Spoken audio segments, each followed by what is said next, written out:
The Radical. Fundamental principles of freedom, rational self-interest, and individual rights.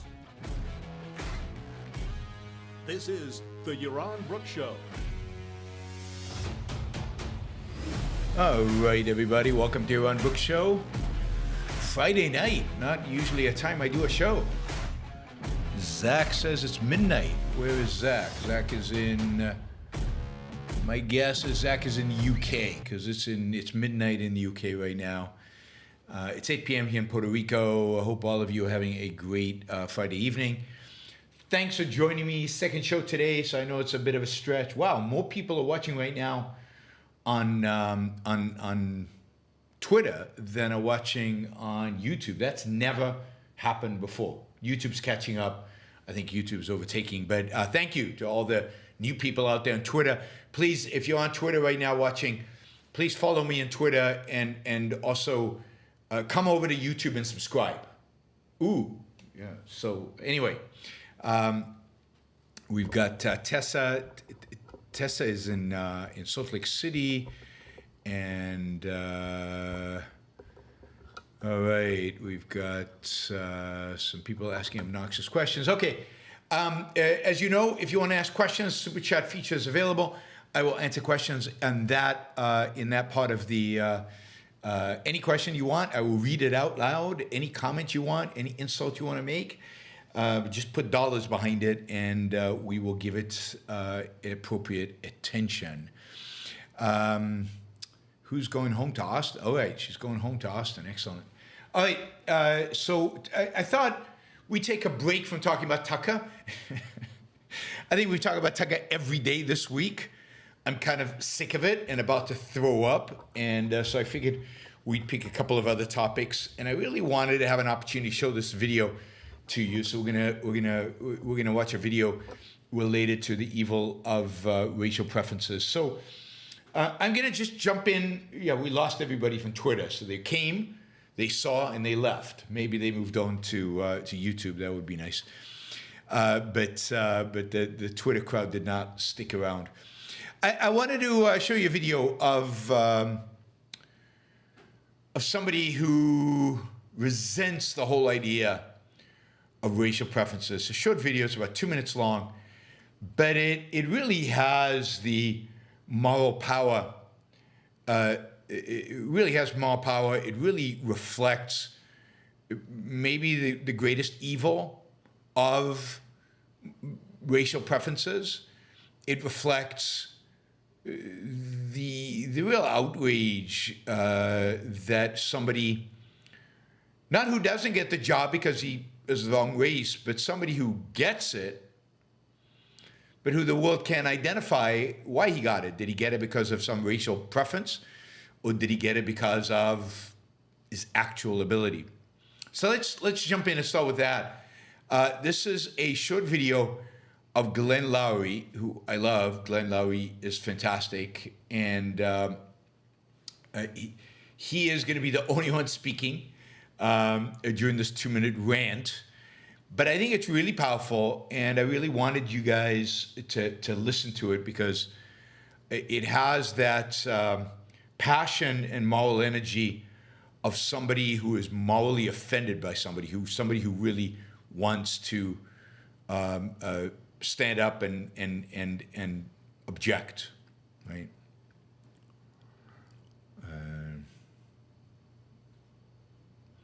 All right, so here it is. Let's see what I need to do. It's Glenn Loury. You can see him. I'm going to press play and listen to this. I was a brilliant kid. A little bit like the Matt Damon character in Good Will Hunting. You know, I was a working class kid. I didn't have a lot of polish, but I had real sharp smarts.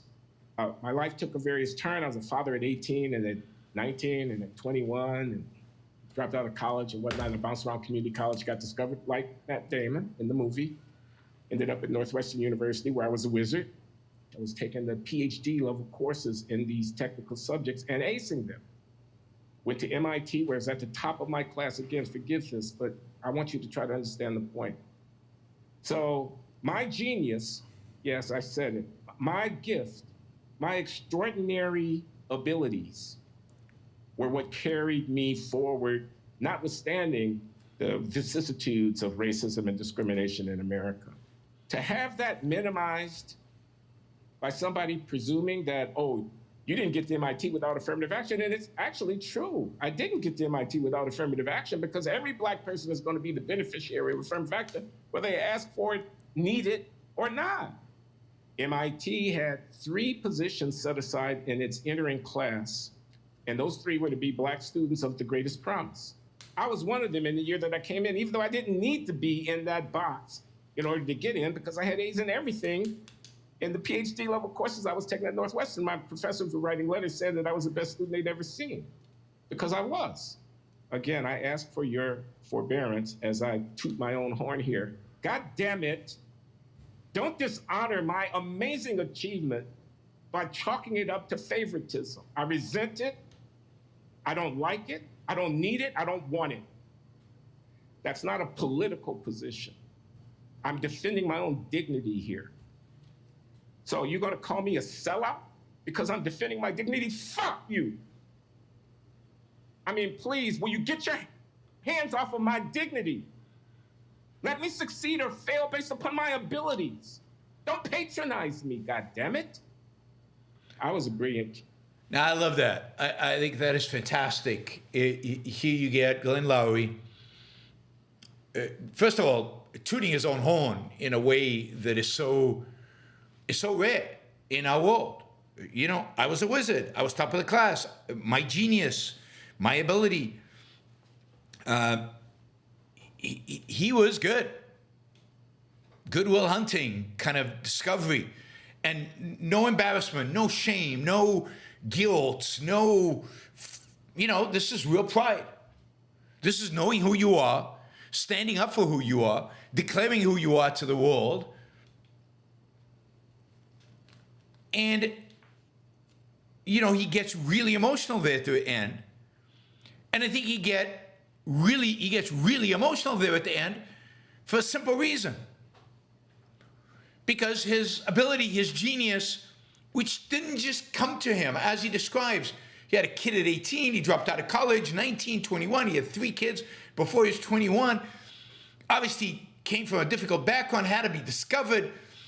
He had to work hard, had to make an effort to achieve what he achieved. And what racial preferences does is it minimizes all that. It says, yeah, you're smart, but really you're Black, so that's why you're going to get this job, or that's why you're going to get this scholarship at a university. And Glenn Loury finds this offensive, and he should. I am smart. I got this based on my ability. But now, you know, how does anybody know that? How does anybody know that?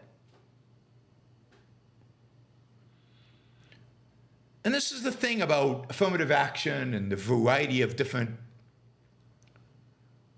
you know, racial preferences that exist in our economy, whether it's at workplaces or in schools, is the biggest victim, or the victims all over the place for this, right? There's the kid who's of the wrong race, who could have got the position, who didn't because he's not of the right race. He could be white, could be Asian, could be Jewish, it could be, you know, whatever, well, however you want to define race.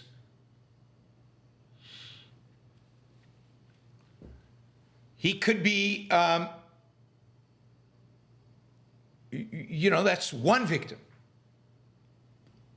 But he also could be the brilliant Black kid who got accepted and will never be acknowledged as brilliant because, oh no, he's just a token whatever.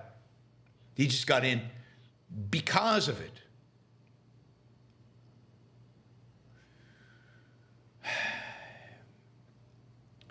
So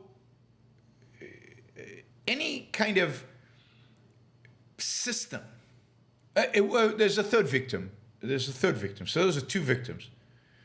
the kid who doesn't get the job because of race, the kid who gets the job because of his race but could have got it anyway if it was based on ability and will never be recognized for that. And the third one is the kid who got it, who didn't deserve it, and is now never going to have the self-esteem. He will never know why he got the job. He doesn't have the self-confidence and the self-knowledge of a Glenn Loury to know what he deserves and to know what he is. And he will always live in doubt. People around him always would view him in doubt. And instead of him, and often he will get a job he's not qualified for. He'll get into university he's not good enough for. And that'll just destroy his self-esteem as he fails. Instead of getting the best job he can based on his ability, getting into the best university he can based on an ability, now he's getting a better job because of his race or a better university because of his race.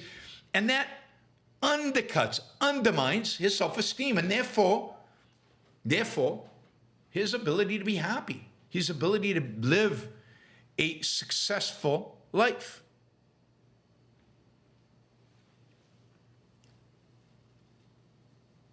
Right? To live a successful life.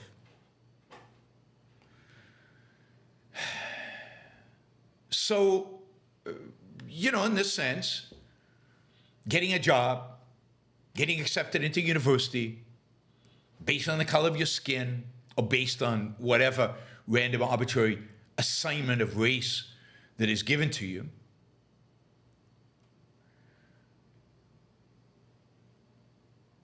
is destructive to everybody in the process. There's no winners. There are no winners. Nobody gains. And on top of that, the fact that everybody is worse off, there's another element to this, which is we resent, people looking for the outside, resent the system, resent the people participating in it. And if anything, it breeds racism in the culture. Why are they getting something? Why are they getting goodies and other people are not? Do they deserve it? Don't they deserve it?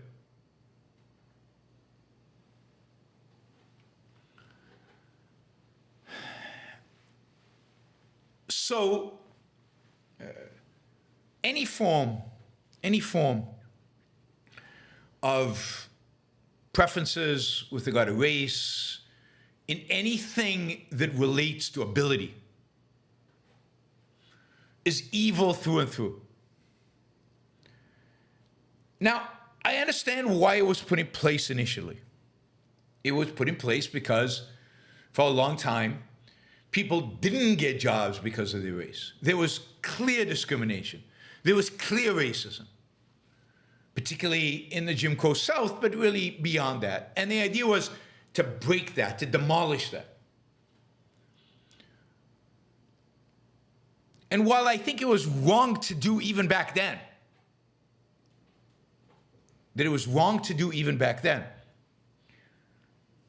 it certainly at some point needed to be abolished. At some point, the doubts had to arise. At some point, you've kind of given them a boost to kind of compensate for the past sins, although you're not giving a boost to the people who actually were sinned against. Enough. Enough.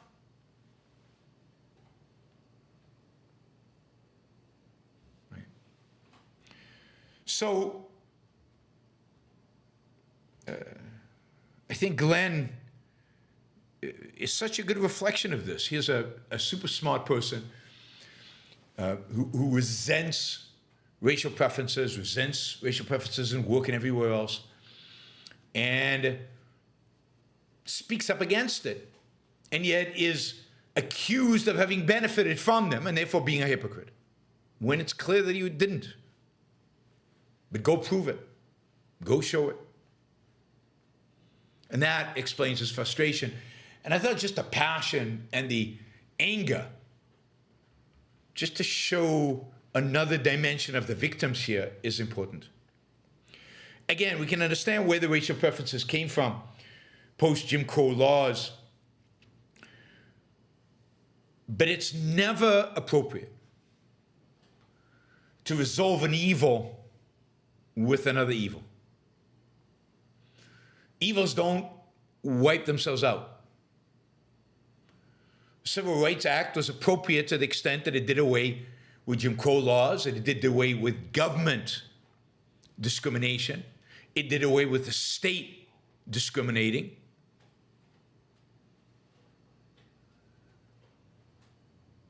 But once the civil rights laws started to tell people what they couldn't do on their own private property, what they couldn't do in their own businesses, what universities couldn't do, and who they couldn't hire, couldn't accept. And then, of course, affirmative action built on that.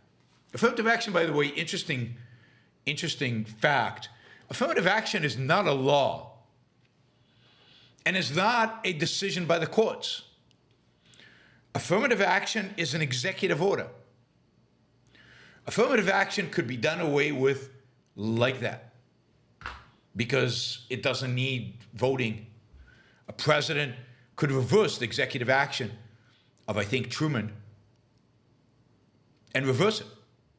Isn't it interesting that with all the discussion of getting rid of racial quotas and racial this and racial that and everything, there's no discussion about a president actually doing that. There's no discussion about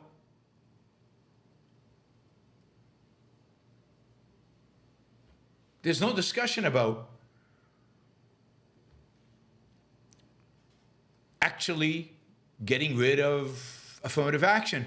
To change the civil rights law, you would literally have to vote on it. That would be almost impossible in today's political climate. But a Republican president could just take out a pen and sign affirmative action into history and would change so much of this country. So much of this country. Maybe one day we'll get that. All right, so I want to show you the video for two reasons. One, I wanted you to see somebody with real self-esteem. This guy has self-esteem, and he's going to fight for who he is and what he is. He has passion, and he is a real victim,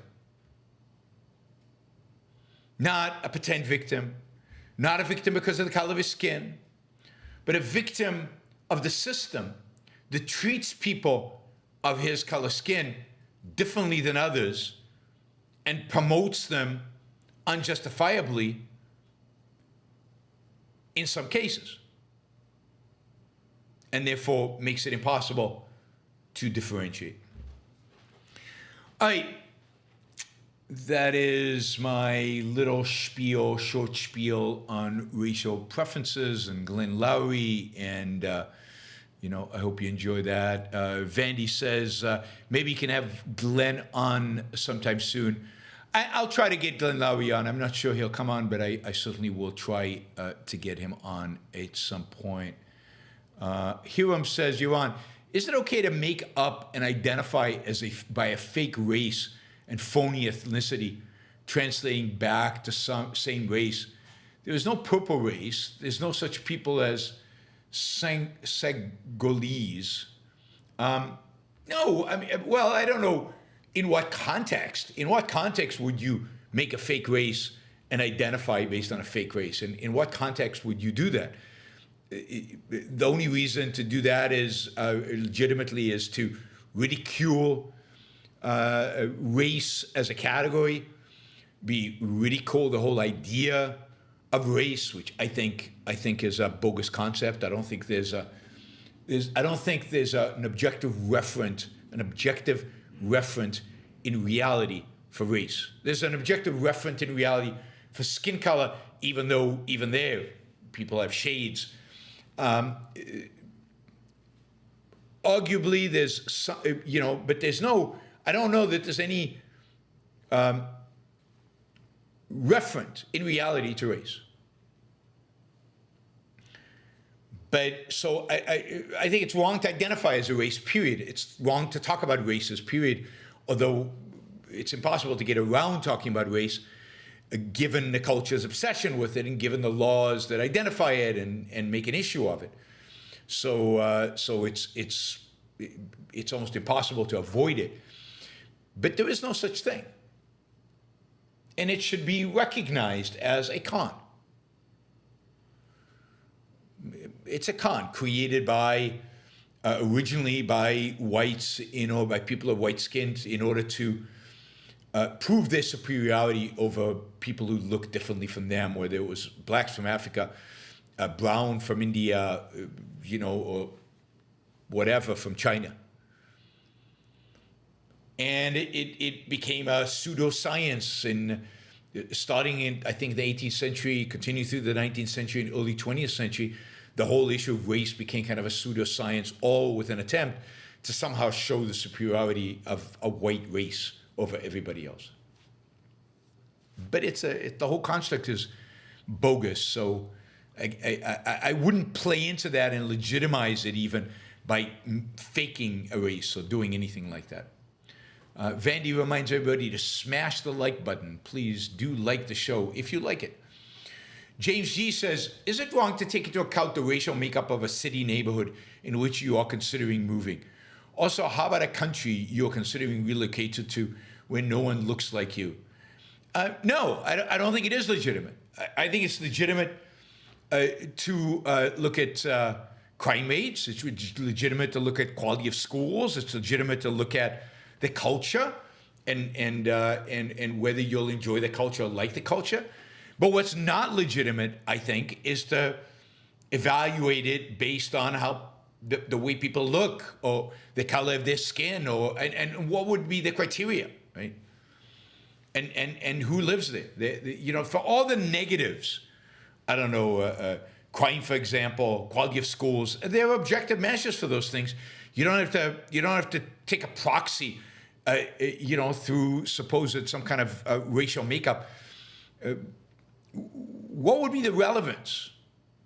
How comfortable do you feel? Well, if you don't feel comfortable dealing with people who don't look like you, then there's something wrong with you. There's something wrong with you.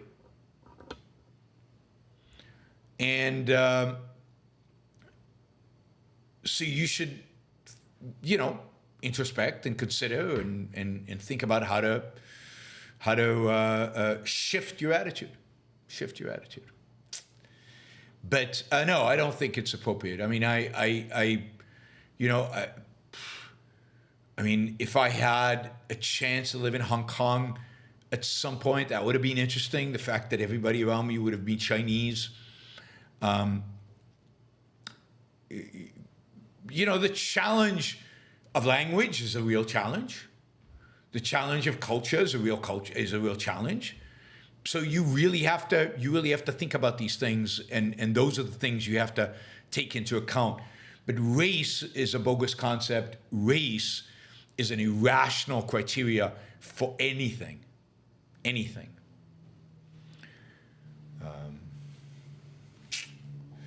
And I can see there are people who can only think in terms of left and right. Pox on both your houses. I'm not left and I'm not right. And my views are what they are. They're individualistic, and they oppose collectivism of all forms. And that is the only legitimate political spectrum. It's between individualism and collectivism. Left and right are bogus concepts. And today they completely reflect statism of the left and statism of the right, or collectivism of the left, collectivism of the right. They're all collectivists, and they all suck in that sense. Right?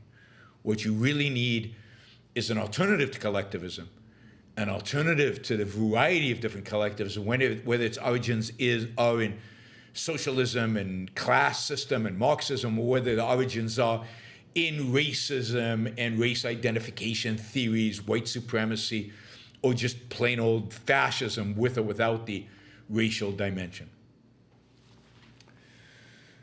All right.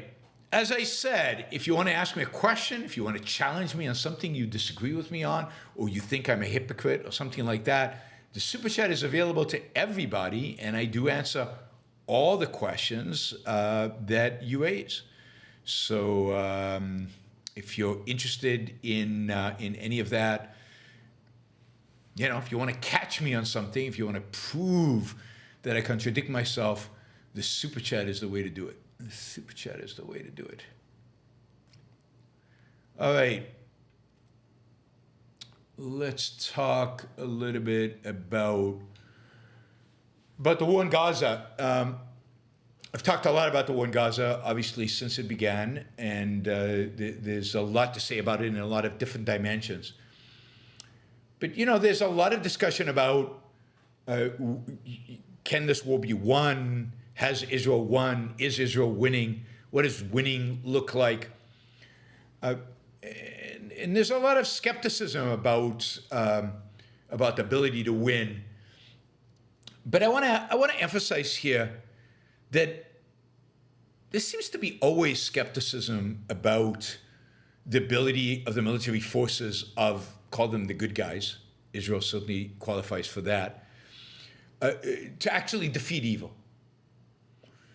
Military experts who appear on television, and maybe military experts in the military too, in the US, are really, really bad.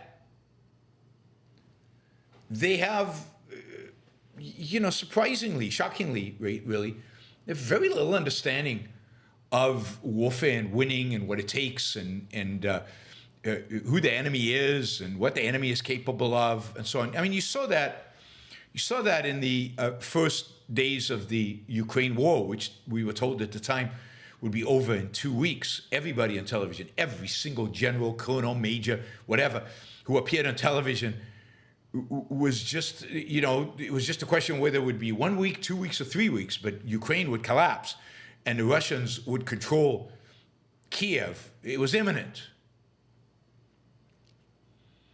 Before Israel went into Gaza, we were told over and over again how difficult this would be, and indeed it was. This is, and I talked about this, urban warfare, very, very, very dense population, tunnels, high-rises.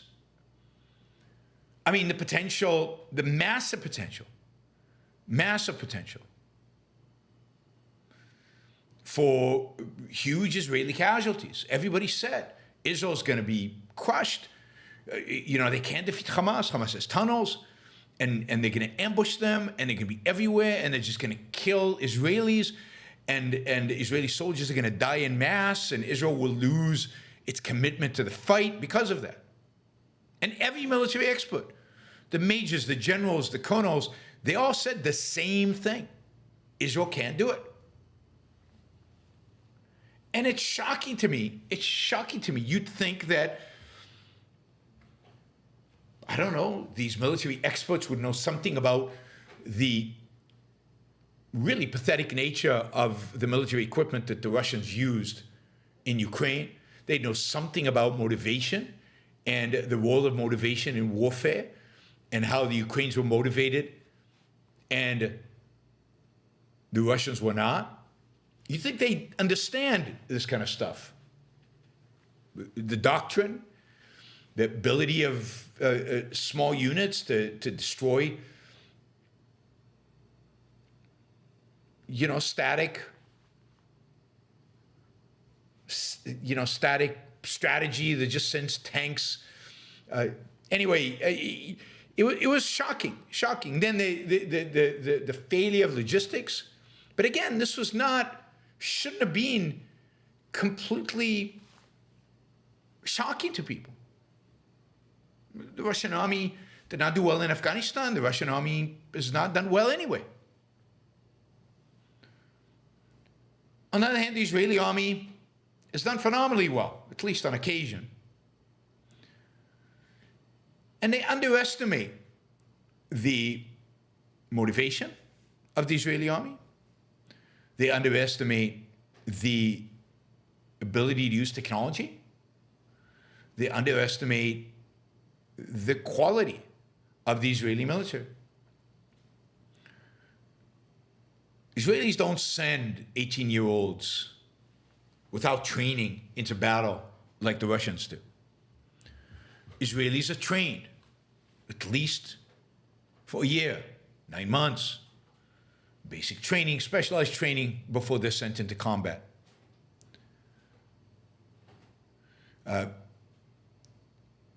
Israelis value the lives of their soldiers. Israeli tanks, the Merkava, is better protected than any tank in the world. So even though Hamas had plenty of Russian anti-tank missiles, they did almost no damage to the tanks. Not only do they have particularly thick armor, but then they have overlaid, they have a anti-tank missile defense system. Every single tank. The troop carrier that carries troops around doesn't have any openings. But inside, it has layered into its, the body of the vehicle are cameras. And the troops inside have large screen TVs and they have a 360 view of everything that is going on outside. They also, these troop movers, have the thickest steel of any troop movers in any army anywhere in the world. One way you can tell a country is a good country is how it treats its own soldiers. A country that protects its own soldiers, a country that defends its own troops, a country that respects the lives of its own people, is basically a good country. A country that sends its soldiers to die, like what's going on in Ukraine, Russia sending tens of thousands of soldiers into just battles where they're just being mowed down. Yes, they're making advances, but the cost of thousands of young men. Immoral, bad country. U.S. is mixed. U.S. values its troops, but it values the civilians on the other side even more.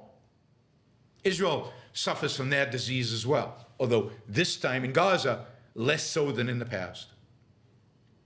Do you know that by American estimates, 315,000 Russians have been killed or injured in the war in Ukraine?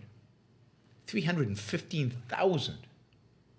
I think that the Russian army at the beginning of the war was something under 500,000. Almost the entire army, the size of it was being basically incapacitated. It doesn't matter. They'll recruit more. They'll just send bodies and bodies and bodies. America has a volunteer army. It's a huge difference. So you volunteer, you know the rules of engagement, you volunteer.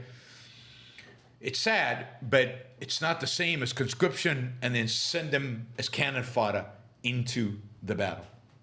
Horrible. Anyway, Israel has fought a war now for, over 125 days. It has lost about 200 soldiers during battles in the Gaza Strip.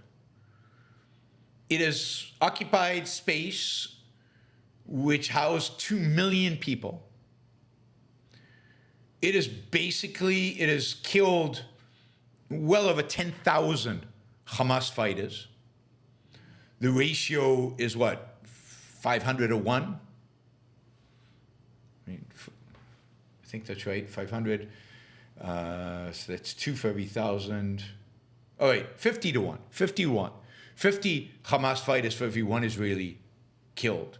A quarter of the Israeli killed have been killed by friendly fire because of the complexity of the mission. They are using technology like no other army in human history has used technology. They are destroying tunnels. They have an entire unit that they've been training for 20 years. 20 years this unit has existed. That is just specializes in fighting in tunnels, destroying tunnels. It's a unit of engineers. And they have basically pushed Hamas. 10,000, by the way, is how many they've killed of Hamas. They've injured many more of that.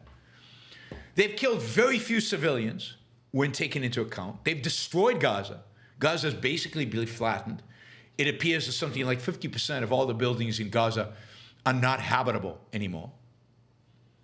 They've inflicted real pain on the enemy, taken very few casualties, protected their own soldiers, used some of the best technology in the world. Israel is really the first country to have used drones extensively in warfare. It's been using drones for, the first drones that Israel launched was 60 years ago. But in warfare, Israel was using drones in the 1980s, in the 70s and 80s. I remember Israel using drones in the Lebanon War in 1982. So Israel is using smarter drones than any other army in the world.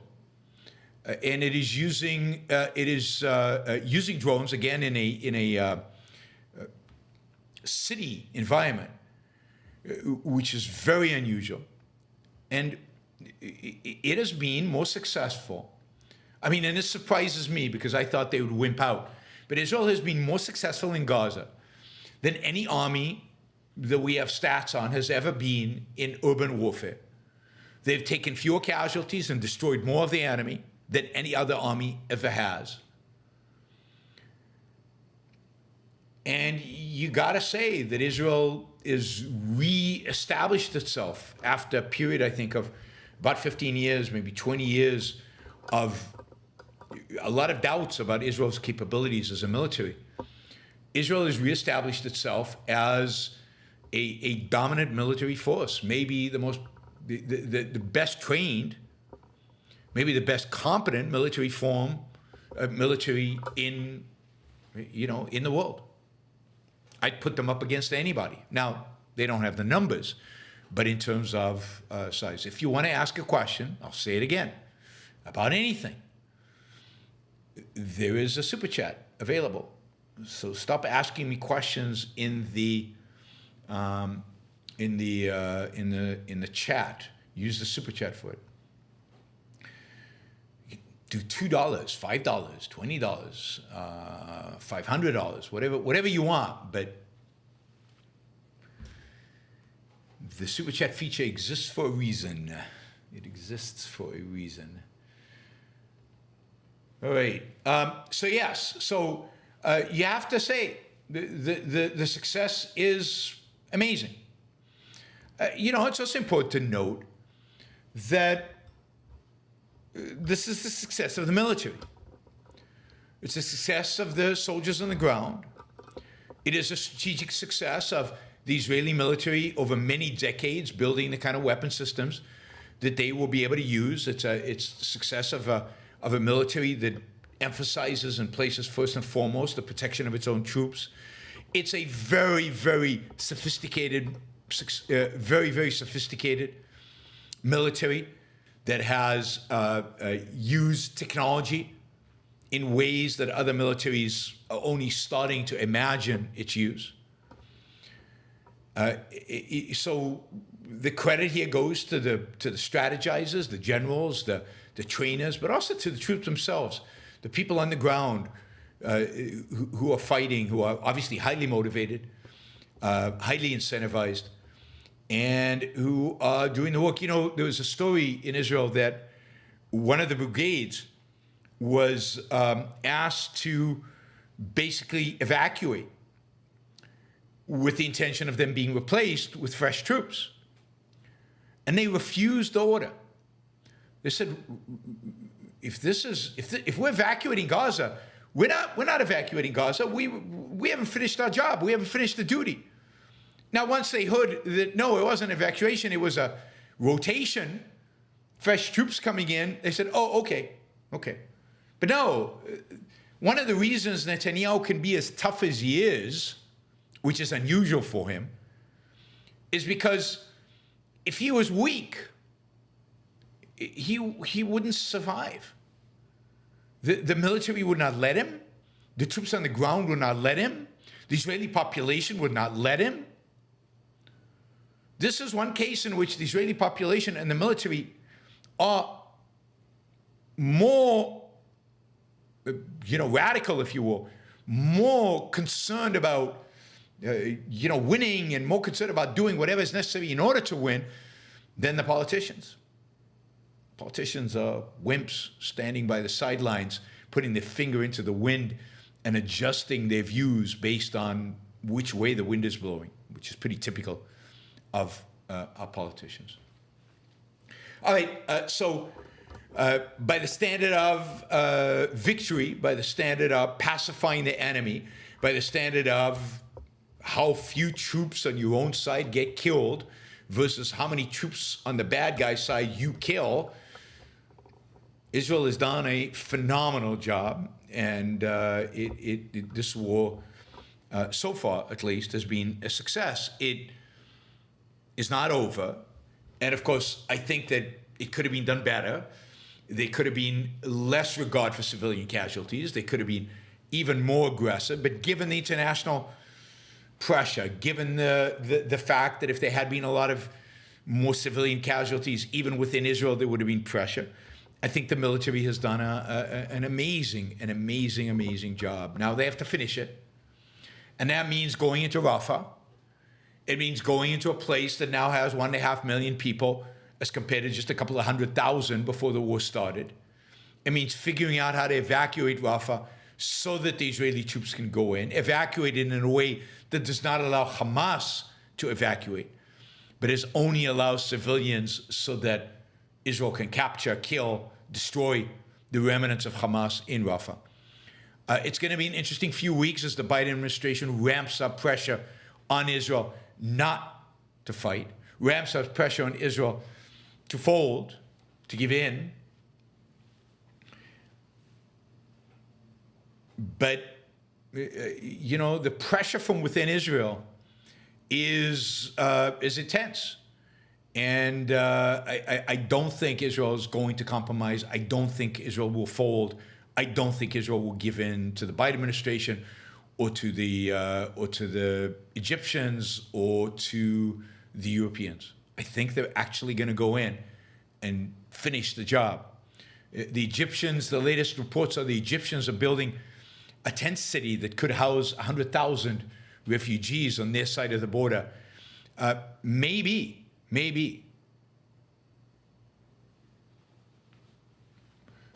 that'll give that is part of going to Rafah, is evacuating a certain percentage of the population into the tent city into Egypt.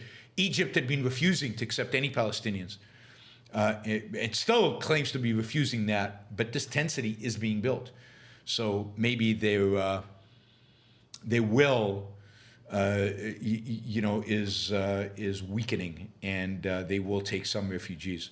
It's going to be an interesting few weeks. I know that very little attention in America is to what is going on in Gaza, but the fighting continues to be intense.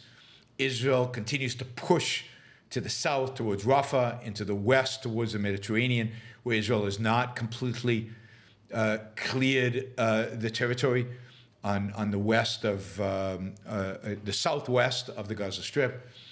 But it continues to push forward, and it continues to clean up the territory where it's at. Yesterday, or the day before yesterday, Israel went into the largest hospital in the Gaza Strip.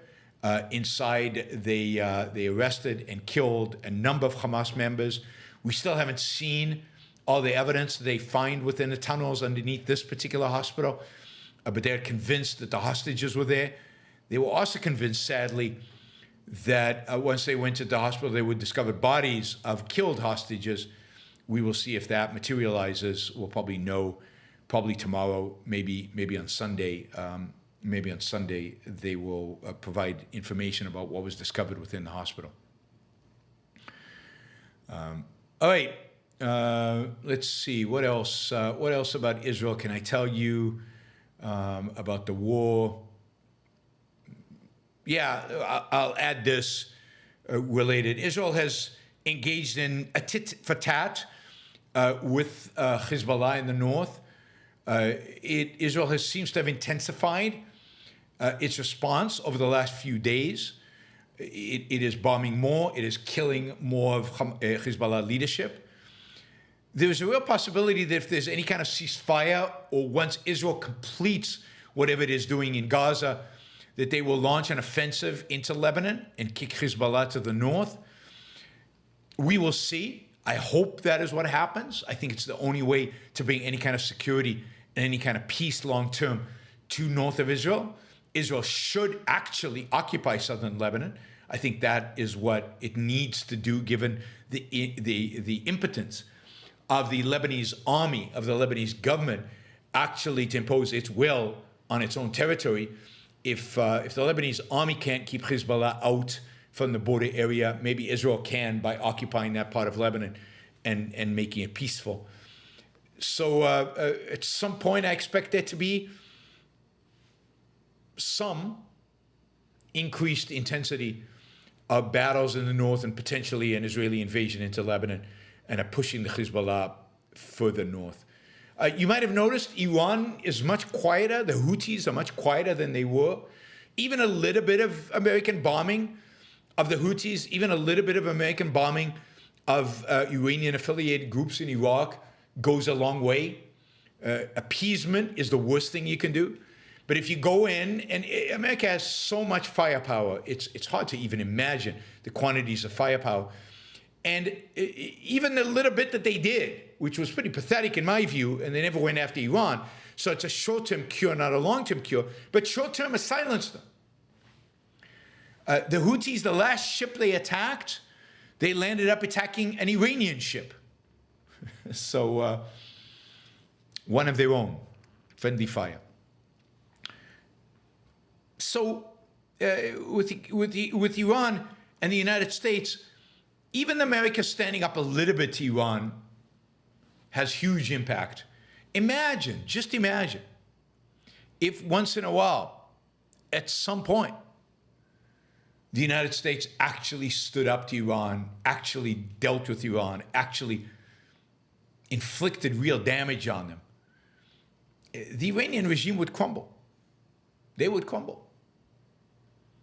America could win at a very low cost.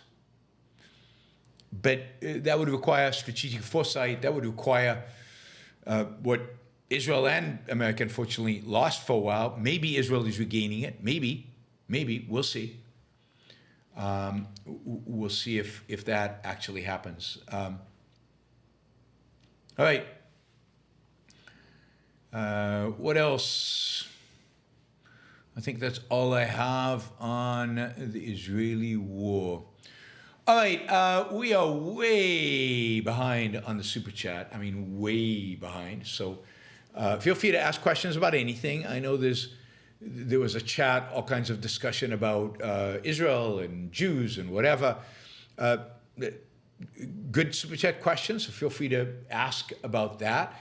But feel free to ask about anything. And you can also use the 96 people watching right now, a couple on Twitter. You can use a sticker to support the show as well. This show exists because of support of the listeners like you. And the questions, of course, what shape the show and determine how long I go. The fewer questions, the quicker the show ends. The more questions, the longer the show goes. And of course, you can also support the show on a monthly basis at yaronbrookshow.com/membership and on Patreon. All right, we have one question by Shazbat, and if that's the only question, then we'll call it a night, and that'll be it, and that's fine. But if anybody else has any questions, and if you want to just support the show, Stephen, thank you. Stephen just did a $20 sticker. I know Jonathan Honing did a sticker early on. Yes, thank you, Jonathan. And if everybody right now just did $1, a couple of dollars, $2, $5, that would be great. It's just a show of support, which is appreciated. All right, Shazbot asks, in the movie Enemy at the Gate, the Russian army sent soldiers to fight against the Germans, but only half of them were given rifles. They were told to pick up a rifle from a fallen comrade as they ran. Is that happening today? I don't think it's quite that bad, but it's very similar. I mean, basically the Russian political regime and the Russian generals treat their soldiers as, just cannon fodder. And they figure that if they just keep pushing masses of people, what will happen is that they will just break the Ukrainians. The Ukrainians just will run out of ammunition. They'll run out of just the personnel to fight back. And they're achieving that. They did that last year in Bankrupt. They're doing it right now near Donetsk City I can't pronounce the name of the town. And they're gaining ground. But the cost of gaining ground is just unbelievable. Their tanks are not well protected. I've talked about their tanks many times, about Russian tanks and how bad they are, and how the one thing that they don't protect is the lives of the soldiers. So that you don't have to hit a Russian tank very hard to basically destroy it. And Russian tanks are falling apart. They're being destroyed by drones, by artillery, by anti-tank missiles. Not like the Israeli Merkava, which can really take a hit. Israel has lost no tank personnel who were in a tank and fired them. They've lost them when they're outside of the tank. Or I think one guy actually fired his missile when the back door of the tank was open into the tank. And there's nothing you can do about that. But if it's just hit towards the tank, towards its armor, it doesn't pierce it. So I think the Russians have enough arms to give them in terms of weapons to run into battle. So that is not an issue. But they don't have very good weapons. You can find videos of this in Telegram of Russian soldiers complaining about how they're being treated, about the quality of the weapons, about how they're just being mowed down. Right. All right. Shazbot, thank you for the support. Michael has a couple of questions. Your Q&A response in the Tucker show regarding cynicism in the West is a good point. Tucker pragmatists, the right, reject the idea that people can be animated by belief or fight for ideas, good or bad. They're completely bankrupt. All right, so your grammar needs a little work, Mike. Grammar is important because it makes things more understandable. So let me see if I understand. So I made the argument today that it's just cynicism and skepticism and this anti-ideological pragmatism that drives these people. And they are motivated by hate more than anything else. And they can't imagine people fighting for an ideal, people fighting for freedom, people wanting to be free and be willing to fight for it. And that's why they make fun of the Ukrainians. And they want to stop the Ukrainians. And they want to, acknowledge, give the Russians all the land that they've taken, give the Russians big pieces of Ukraine. They can't, and they keep saying, don't you hear this a lot? I hear this a lot, particularly over the last, I'd say, 2-3 months. We don't want to give aid to Ukraine because we want to save Ukrainian lives. If not for Biden, then the story goes, Zelensky would have surrendered or negotiated a deal with Putin a long time ago. So if we stop Biden from providing weapons, then Ukraine will be forced to negotiate or, i.e., surrender. And isn't that better for Ukraine? And I don't know what war people have been watching. But from day one, it's been clear that Ukrainians are fighting because they don't want to be ruled by Russians. They're fighting because they want to liberate the land in which they live. They're fighting for the lives and freedom of their own families. If anything, this war in Ukraine has brought the Ukrainians closer to the West. And as such, what Ukraine wants is to become a normal Western country. They don't want to become Moscow. They don't want to become just a vessel for Putin. They don't buy Tucker's adoration. They want to be, God forbid, free.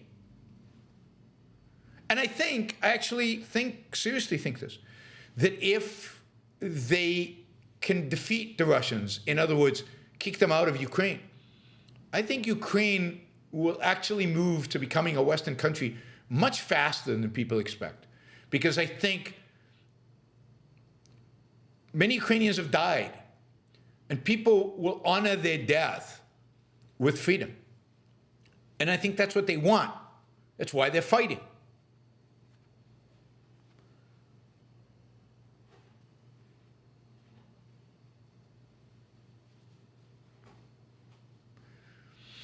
All right.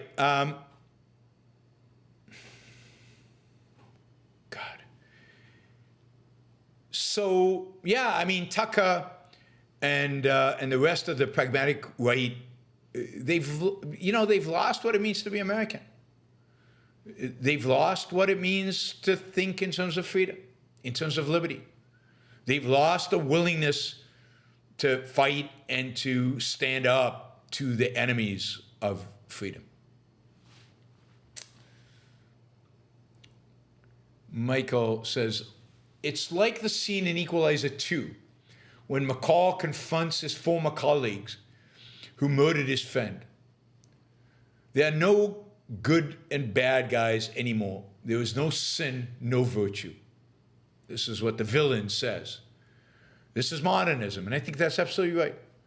And it's used as a rationalization, and I think you see that all across the political spectrum, but you see it particularly among the right, who used to have ideals, who used to believe in America, who used to have a positive view of the founding fathers and what it meant to be an American. And they've given up on it. And when you give up on it because you are corrupt, then what happens is you reflect that on the rest of the culture. There are no good people or bad people. Oh no, they're good people. And they are bad people. What you actually don't want to acknowledge is that now you are one of the bad people. That goes against your old self-image, but that's exactly what you are. You're one of the bad guys. And there's so much of that. There's so much of that. I mean, in some sense, the left holds on to some form of idealism, at least for now. It's a cynical, it's a horrible, it's a evil idealism. Tucker is given up on idealism. Now, there are people on the right who are idealistic, and at the end, idealism wins. And as I've said many times, I fear the idealists of the right. I fear the idealists of the right who ultimately take over the right, who ultimately rally the right around cross and flag.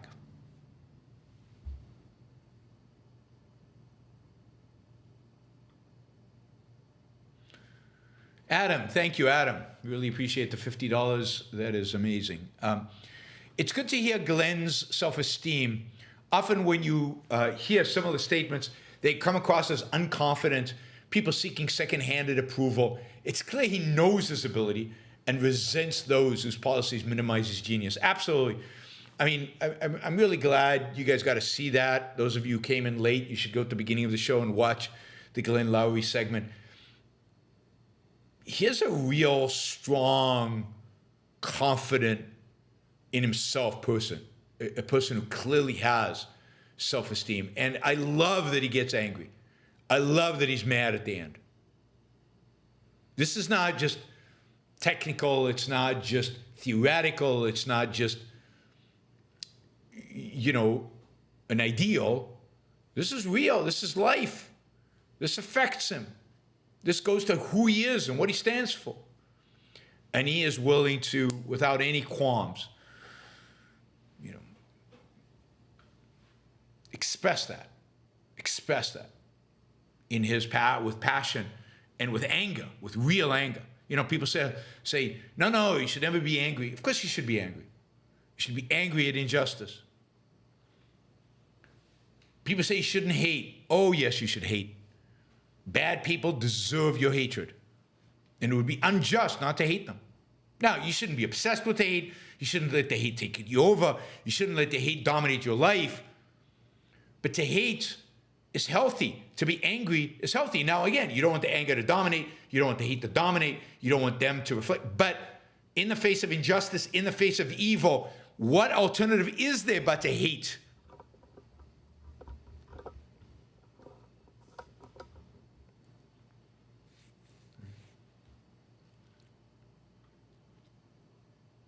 Oh, Troy. Wow. Thank you, Troy. Really, really appreciate it. Troy just came in and almost got us to our target. Thank you, Troy. Richard said, happy anniversary. Enjoy with your wife. Yes, it is my wedding anniversary tomorrow. It's hard to believe how many years. I don't know if I want to tell you, so I'm not going to. But, it's, I think some of you know. But, yeah, it's our wedding anniversary on the 17th of February. And we're going to our favorite restaurant tomorrow night. Last night, we were at our other favorite restaurant. Oh, my God, what a meal last night. What a meal. It was 5 courses, 4 savory and 1 dessert, right? But there was an ingredient. He does these meals where there's an ingredient that runs through the entire meal. It's in every dish. And here the ingredient was cacao.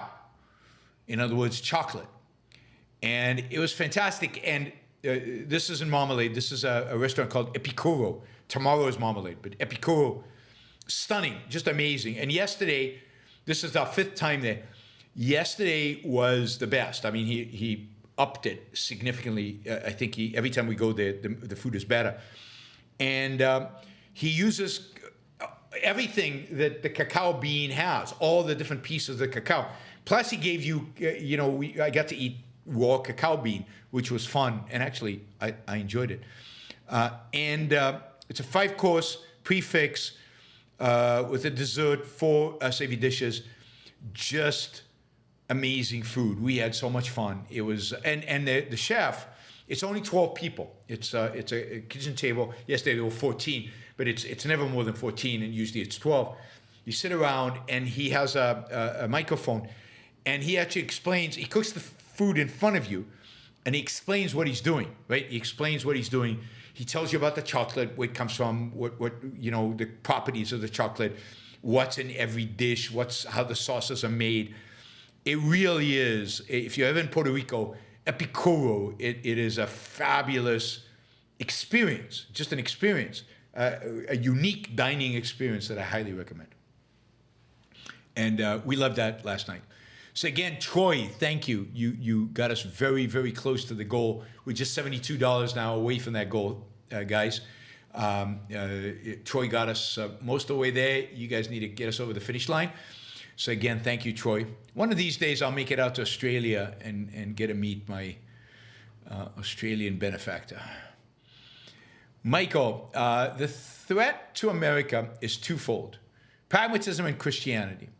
The pragmatists reject ideas as such, leaving open to authoritarians. The Christians advocate mysticism and authoritarianism explicitly. Yes. And what happens is that the pragmatists will fail, because pragmatism always fails. Pragmatism has to fail. Right?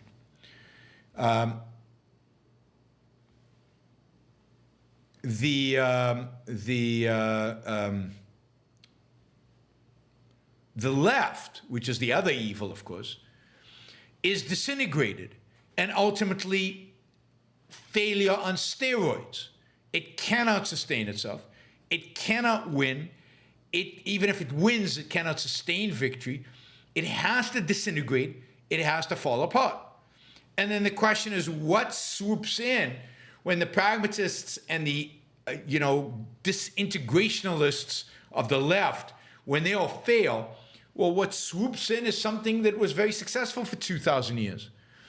And that is Christianity. What swoops in is religion. What swoops in is nationalism. what swoops in ancient ideologies that provide explanations for everything. Now, hopefully we can resist it, and I think we can. I think the country is sane enough and secular enough to resist it. But for that, those of us who hold for a integrated set of ideas to replace the disintegrated, the pragmatists, and the Christians, those of us have to double up our efforts. We have to really push hard to defeat everybody else, to provide an alternative. Americans want an alternative.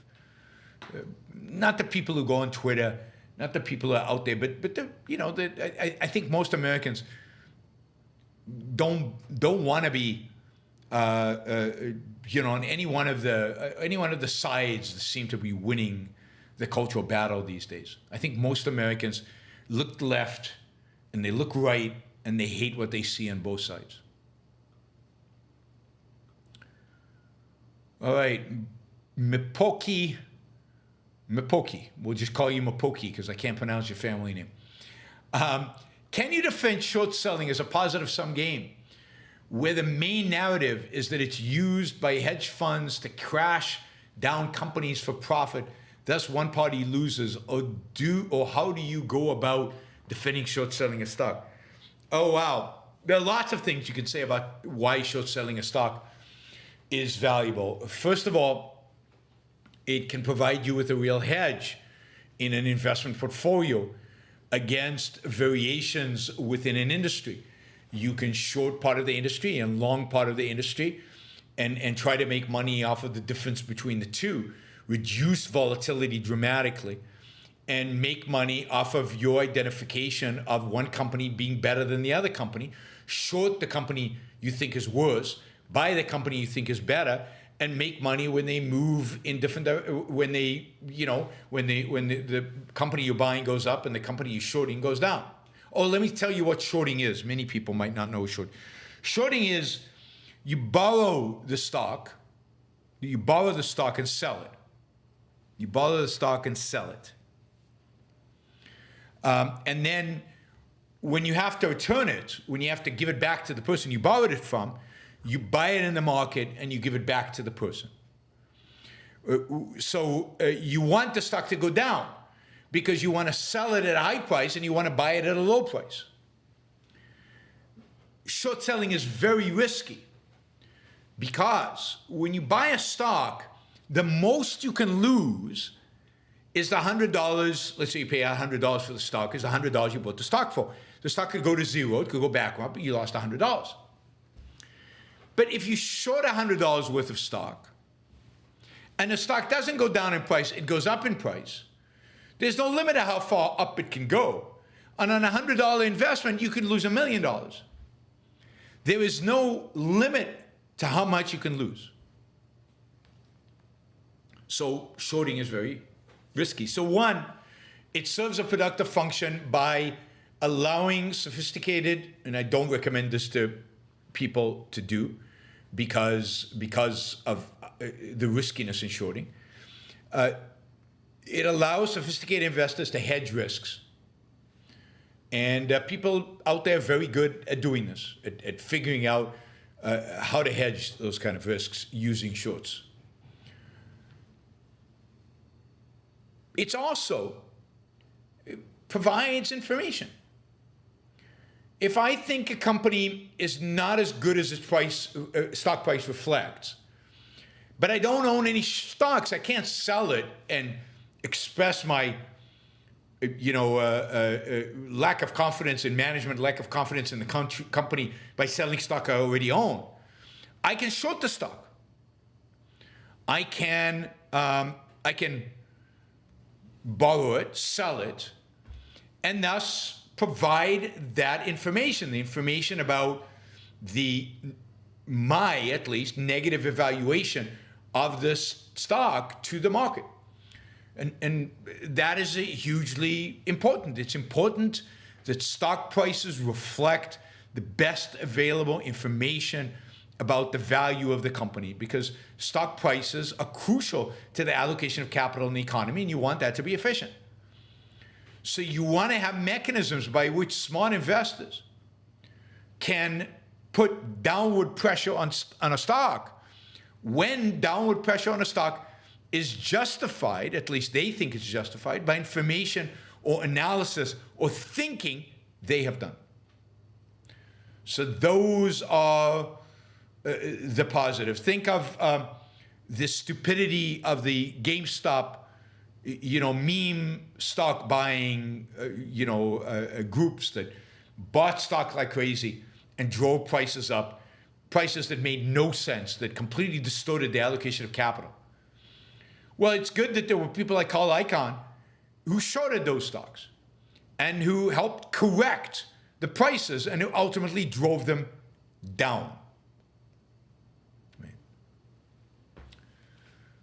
Pokey, hopefully that provides an answer. I mean, I could talk a lot more about that, and we could run through examples and everything.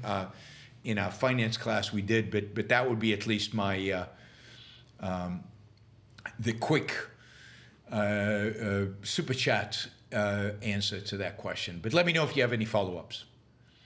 All right, Daniel, do you think Iran will get a nuke?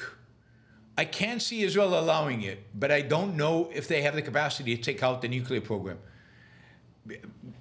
I don't know either, and I don't know if they have the capacity to take out the nuclear program unless America gives them the thumbs up. Remember, Israel has to fly a long way from Israel to Iran. America controls much of that airspace. And it's not clear that America would allow Israel to fly that in order to attack the nuclear facilities that the Iranians have. So it's not clear. Will Iran get a nuke? I find it hard to believe they won't. I find it hard to believe they won't because I don't see America having the will to take Iranians on. And the United States could destroy Iran's nuclear capacity very easily, very quickly, very effectively, without casualties on the American side. And yet it refuses to do so. Will it give Israel a green light to do it? Does Israel have all the capabilities it needs in order to do it? It might.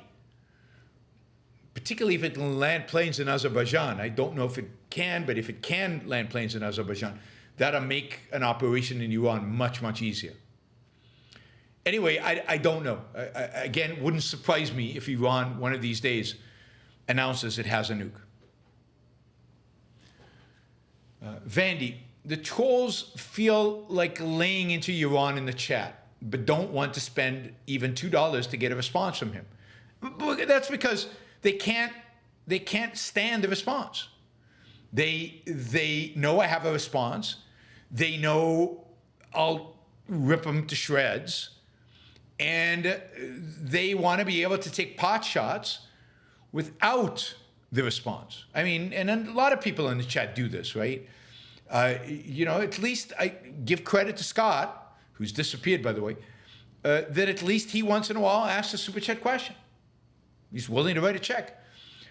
But most people are just, they want to sit there and hope to distract me. Maybe they'll get a emotional response from me. Maybe they'll get some other response from me. But they're not willing to actually engage. Because if they're willing to engage for $2, they would have engaged. But they know. What, are they really going to argue with me about Israel and my position on Israel? And they don't think I've thought this through. They don't think I have an answer to their bullshit. But yes. And yet they spend Friday night trolling my show. These are people with real lives. With real lives. They have nothing else to do but to listen to a show they hate by a person they hate who they disagree with. Yeah.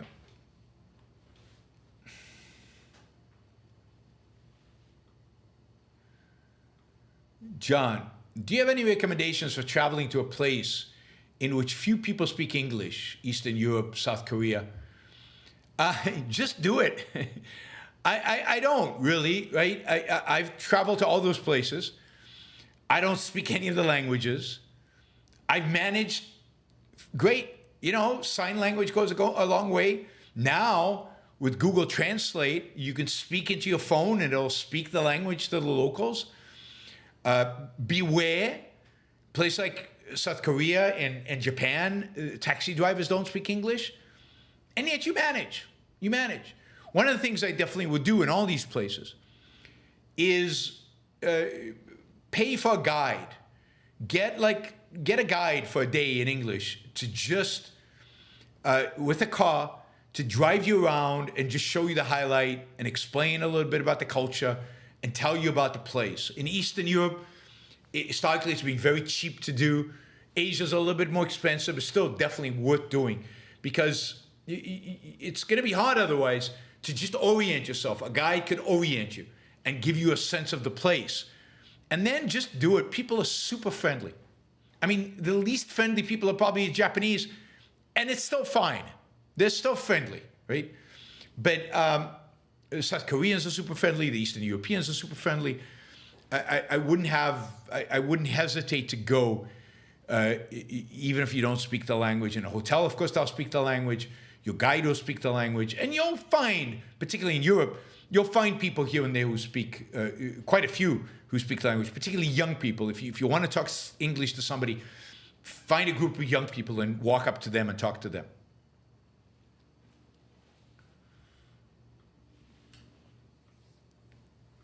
So yeah, I mean, travel the world. I talked about that in one of my rules for life. Traveling the world is incredibly valuable and beneficial. Vladimir says, have you heard of the firefly petunias? It's been genetically modified with a fungus, so it glows in the dark. It goes on sale soon. Cool. So it glows in the dark for beauty's sake or for something else? Right.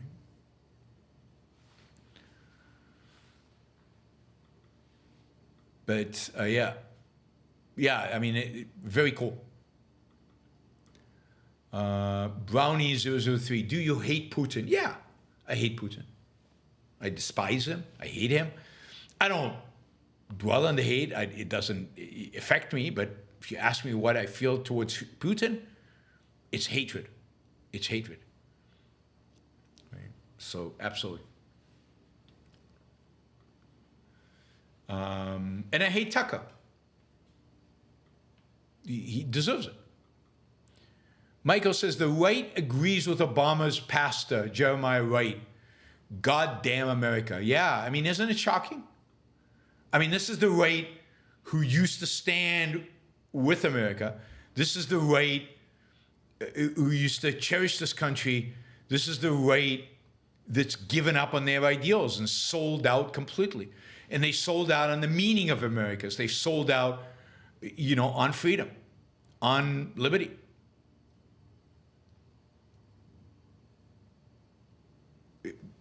It's unrecognizable. Here's a good example of this, right? This is one of the trollers, one of these idiots, Scott, a different Scott. You know what they say, freedom, just another word for nothing left to lose. That's the cynicism that dominates the right today. That's the cynicism. Somebody says they're fighting for freedom. Well, God, freedom. They're just desperate. They don't know what freedom is. Freedom, who cares about freedom? Why would anybody fight for freedom? God. Imagine the founding fathers rolling in their grave to hear Americans talk like that. Disgusting. But that's the attitude. That's the attitude on the right. And now the right and the left both hate America. And again, I've been predicting this for years now and being told, no, you don't understand, you don't get it, they're playing 5D chess, they're doing this, that, or the other. But no, this is the reality. This is who they really are. This is what's really going on. Daniel, can you explain what an ETF is for those of us who are borderline investing illiterates? Well, you shouldn't be an investing illiterate because it's important. An ETF is basically a basket of stocks. It could be an ETF of the S&P 500. So it's basically, it has a basket of all the stocks in the S&P 500. Or it could be a tech ETF, and therefore it has a basket of stocks with a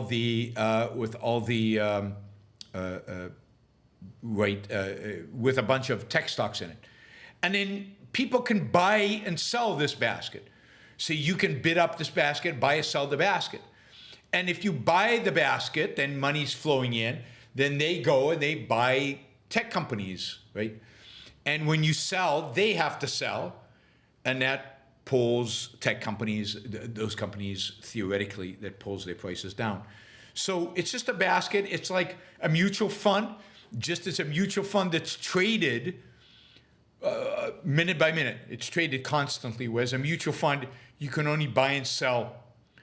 You can put money in, put money out of a mutual fund only at the end of the day.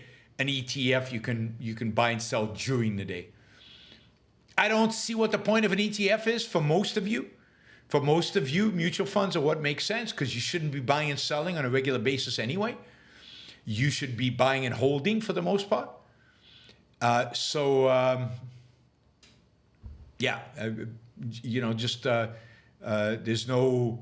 There's absolutely no reason to be specializing in ETFs rather than mutual funds.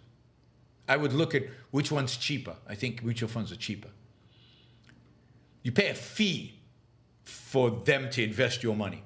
So look for whoever charges the lowest fee. Michael says, Trump is mindless and expects his supporters to show mindless obedience to him. Absolutely. And what he's done to the Republican Party is reinforce mindlessness and attract all the mindless people to him. This is how he's destroyed the Republican Party, which is what I told you would happen in 2016. Nothing could be more un-American. A nation born out of rejecting a tyrant in support of the individual to think and act for himself. Absolutely. This is the country that was built on the principle of individuals thinking for themselves. Individuals living by their own judgment, living by their own reason, choosing their own values, and living in pursuit of those values by the use of reason. That is what this country was founded on, and to have a moron, goon, mindless, a man of mindlessness as president and as influential as he is in the culture, it's just hard to imagine that this is the same America that we had even 30, 40 years ago. Certainly that it's the same America the Founding Fathers, I just don't see it. And again, this is from the right. We expect that from the left. They've given up on America a long, long time ago. But now the right has joined them in hating America.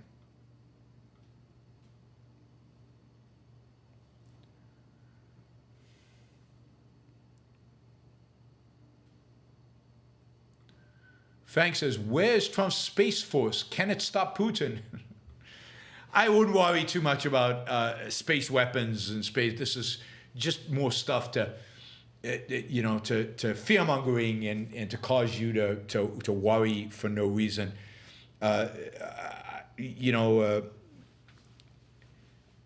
I'm skeptical of these kind of stories about these kind of amazing weapons that the bad guys have and our inability to deal with them. I find that highly unlikely. But we will see. We will see. All right, guys, we're very close to target if somebody wants to chip in $10 or two people $5. I will see you all on Sunday for a Yaron Brook show, a topic to be determined. Next week, I'm traveling, so we will have a shorter week in terms of shows. We'll do, I think we'll do news roundups Monday, Tuesday, Wednesday, but we won't do a news roundup Thursday and Friday. Friday and Tuesday we'll have evening shows. So, by the way, we haven't had anybody sponsor a show in a long time. If anybody wants to sponsor a show, that is to choose a topic for a show, or choose a series of topics for a show, it's $1,000 to sponsor a show, and just let me know what the topic is. And yeah, those are always fun and always interesting, and always gets me to talk about something you guys are interested in, which is always a value, and a value to you, a value enough for you to be able to put $1,000 into it.